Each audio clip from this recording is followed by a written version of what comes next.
and soak is an option. And let's pretend that Stacy's got her irrigation system dialed in, and these rotors here need to run for an hour to get enough moisture down to it. But when she does that, she finds that she's still getting maybe a few dry spots on the lawn, and yeah, or some wet spots. And noticing that as it runs off, the sidewalk's really wet, right?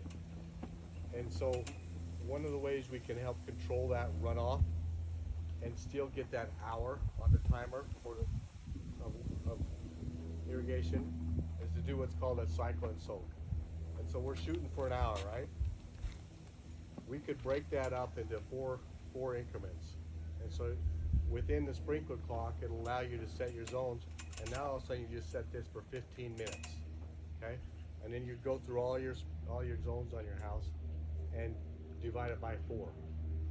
Okay, so if it was 30 minutes, let's change it. 40 minutes, so I can do the math. 40 minutes, you'd set it to 10 minutes, right?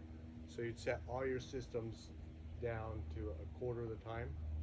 But then you'd turn your clock to, because we want them to water deep. We want them, when people water, we want them to put a lot of water down so that it waters deep in the soil. And shortening the time is the antithesis of that. It's the wrong way to go.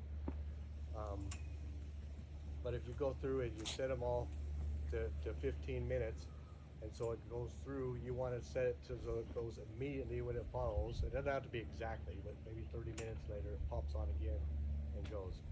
And so it works out to where you're still getting that 1 hour of water on here, and you're still watering all your zones within the same morning, but you're doing it in 4 different increments. And so at 15 minutes, the water's on there, it has time to soak in, and it goes to different zones in the house, and then it's back for 15 minutes more, and it waters.